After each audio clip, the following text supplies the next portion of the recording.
What is up, and welcome to the Life Unlimited Coaching channel. This is Coach Kayla, and I'm coming at you with a quick strategy, a couple different strategies on how to overcome overwhelm. Okay, this is something that I have found very common with my clients, especially when they are moms, especially when they are working moms, especially when just in general, okay? We carry a lot on our shoulders. Men too, okay? I just mostly work with moms. We tend to put a lot of pressure on ourselves to accomplish a lot, okay? So not only are we supposed to be as fit as fiddles, but we are also supposed to have a super clean house, make lots of money, and our kids are supposed to be the most well-behaved children in the universe, and we're supposed to be able to run the world with no stress whatsoever, on top of like all of the normal problems that people face, right? And so a couple things that I just shared with some clients today, actually, because it's check-in day, that are things that help me overcome overwhelm in certain situations, okay? So I'm going to share 3 different ones. So the first one, and this is for all of the moms out there, okay? Now, I joke that I parent like a country song, but I'm serious. So when I say I joke, I'm actually serious when I say that I parent like a country song. And I was talking to a client the other day because she was feeling very overwhelmed because all of her kids were sick. She was getting no sleep. And so the house was a mess. Her husband has he has a lot of injuries, and so he can't really help her anyway, right?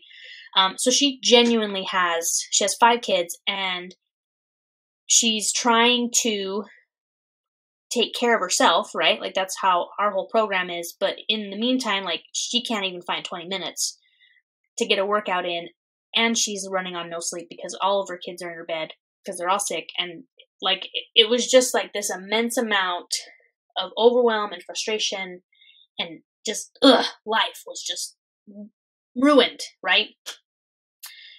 And her biggest struggle was that she was almost resentful of the fact that because of the situation with her kids, because they were all sick and they were all sleeping in her bed and she couldn't get any sleep, and because they all were so needy, she wasn't able to accomplish the things that she was expecting of herself to accomplish. No one else is expecting anything of us, by the way. All of the expectations that we have are usually self-imposed expectations, okay? So let's just make that clear, all right?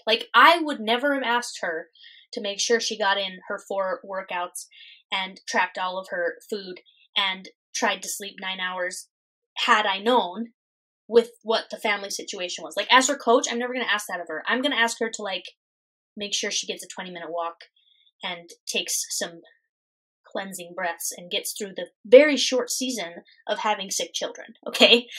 However, so the expectation that she had of herself to get in all of her workouts and to eat all the healthy food and to do all this stuff, that was self-imposed, okay? So she was very irritated because she wasn't meeting these expectations, and because she was so irritated, she was resenting her children because it's their fault, because they're sick, right? Which, logically, that makes no sense. But in that moment, she was very upset. And so I sent her, so this is for all of the moms that have ever felt this way, because you're not alone, and I have felt this way, and everyone's felt this way, when you can't get done what you need to get done, what you need to get done because of your kids, right? So there's 3 country songs.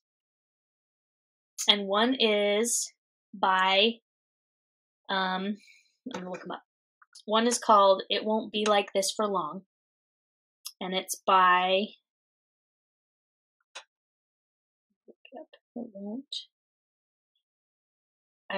maybe I'll sing it for you. It Won't Be Like This for Long, by Darius Rucker, okay? And the song is they bring home their newborn, and they run on no sleep, And anyway, the wife laughs and they go, "It won't be like this for long." And then it goes on, it's like, anyway, it talks about how these seasons of your kids' lives, they don't last very long. And while they're, I'm going to cry. See? They don't last very long. And so for you to resent that period of their life where they need you, right? They're sick. They just need their mom. They just want their mom. Like, you just should just soak it in because it won't be like that for long, right? So that's what that song is. There's that one. And then there's one that's called, You're Gonna Miss This. You're gonna want this back. You're gonna wish these days hadn't gone by so fast, right? Like, that's the song. And that one's by, You're gonna miss this. You're gonna want this back. Trace Adkins. Anyway, so those two, like, there was a time when neither of my kids wanted to go to sleep. It was just a rough night, okay? Neither of my kids would go to sleep. I finally, like, loaded Wrigley, my daughter, into the car and we went for a drive, and I just turned on both of those songs in the middle of the night because she wouldn't go to sleep, and Stryker was home crying because he wanted someone to snuggle him, and it was, like, just pure chaos, and I only have two. So, like, I can imagine someone with five. Anyway, and I turned on those songs, and I just started bawling, right? Because, like, yes, it sucks. It is so hard, okay? But you will miss it. You will. And it's not going to be like this for long, and so you do need to enjoy it as much as you possibly can, because they just grow up too fast, right?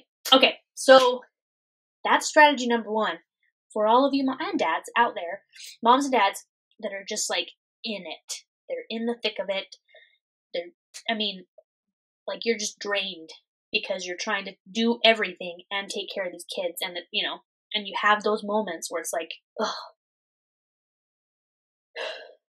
if I didn't have to do, like, if they weren't sick, if they weren't in my bed, if they would just sleep, like, all these things, then, like, your life would be so much better. But, like, you are gonna miss this.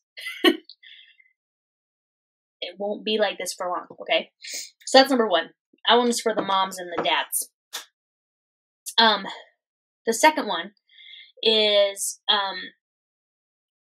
oftentimes what we're feeling overwhelmed and worried about, we can't control anyway, okay? And so what I've told clients in the past, and this has helped them, is to just brain dump everything that you are worried about, okay? So, like, everything. Money, your job, your kids, and your kids' friends, and your kids' teacher, and whether or not they're getting all their healthy nutrition, and whether or not they're active enough, and whether or not, like, just vomit it out on a piece of paper, okay? Then take another piece of paper and take that list and divide them up into things you can control, like you have 100% control over, and things that you cannot control, okay? Do that, and then anything that you can't control, just stop worrying about, because you can't control it anyway, so why are you worrying about it, right? Worrying is a useless emotion. There's a lot of quotes on worrying. It's like trying to manifest negativity, into your life. Anyway, do that. Sometimes that helps, but sometimes you have to take it one step further, because, and I come by it honestly, come from a family of worriers, and so this is something I have really had to work on in my life, to not be so worried about things. My husband has definitely helped balance me out because he worries about nothing. But when it comes to worrying, sometimes just saying that, I can't control it anyway, is not enough, okay? So if that doesn't work, then you need to take it one step further, okay? And you need to figure out what the worst case scenario is in regards to that worry, okay? Now, the one that I shared with my client today, and this is the example that I'm going to share with you. When I owned the gym, I would worry a lot about what my the people that worked for me and my clients, like, I worry about what people think of me. Like, I'm a people pleaser. I am a recovering people pleaser. Let me put it that way, because I am not really much of one anymore. I'll just tell you how it is. But I used to be very, I'm still working on it, but like, I used to be way worse than I am. Let me put it that way. And when I first started the gym, I was young. I was 26. And I had all of these people working for me that were older than me and had lots of opinions, okay? Some of them were good opinions, and I wanted to please everybody, okay? And I obviously wanted to please all of my clients and make everybody happy, okay? And so one of my biggest worries was how they were going to react to changes that I wanted to make or things that I wanted to do around the gym, okay? And so anytime I was worried about something, oftentimes it was like, oh, I'm worried because they're going to think that I'm a terrible human being and they're going to hate me and all this stuff, right? So when I would write out like the best case, or when I would write out like can't control or it can control it, I can't control how they react to changes that I want to make, right? And so sometimes that would work. Oftentimes it wouldn't, though. Like that wasn't enough. And so then I would go one step further and I would write out the worst case scenario of how they would react. Okay. So, one time we had to raise prices on our memberships, right? So we raised prices, and obviously I was very worried because some clients were going to quit, all this stuff, everyone's going to be mad. And it ended up being fine. Like, it ended up being rolled over just fine. You know, people did leave, but nobody was upset. Nobody was mad. Nobody wrote me 10 one-star reviews. Like, but I had to write out like the worst case scenario. And the worst case scenario was everyone quits. I no longer have a gym and I have to get a job somewhere else. That was the worst case scenario. Did that happen? No. Did it even come close to that? No. But even that wasn't that bad. Right? Like, if that's the worst case scenario, that's not that bad. And so you have to, sometimes writing out the worst case scenario just alleviates all the stress because you're like, well, if that's the worst thing that could happen, that's not even that bad, right? Because usually it's like, it's not a life or death situation. Most of the stuff we worry about is not life or death, okay?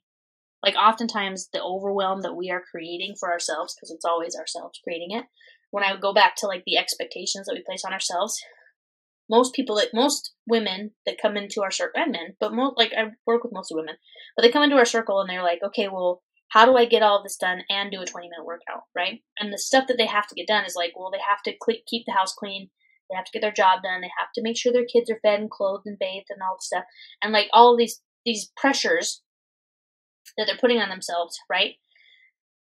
And oftentimes, like, things that they didn't realize they mattered so much, but really they don't, right? Like, for instance, this is like actually one of my favorite victories is when a client comes to me and they say, you know what? I went and did my workout instead of doing my laundry, and the world didn't fall apart. What? You did your workout instead of your laundry? And your world didn't fall apart? Because the world doesn't fall apart if you don't get your laundry done. You still have clothes to wear, right? Even if you had to wear dirty clothes, you would still have clothes to wear. So it's really funny to me how, like, these things are so important, but not really. Like, if your laundry gets done the next day, it's not a big deal. If your house gets cleaned the next day, it's not a big deal, right? But a workout is something that you have to do every single day. You have to do it every day, right? It doesn't have to be a crazy intense workout at the gym. It can be a 20-minute walk or a 20-minute bike ride with your kids. But being active is something that your body needs every single day, right? Clean clothes, give or take. You could take it or leave it, and you would still live and living your best life the next day, right? You'd still be fine. And so, laundry is just an example, but there's a lot of examples that are like that. Like, oh, I didn't mop my floor, I went and did my workout. Even though I really wanted, even though I really felt like I needed to mop the floor, guess what? I mopped it the next day and nothing fell apart. So just think about things, prioritize things that are important, number one. Number two, if you are feeling the sense of overwhelm, write down everything that you're worried about and all the things that you have to do, and then separate them into control or can't control, and then separate them into priorities. And then, if things are still worrying you, write out the worst case scenario. Oftentimes, it's not even that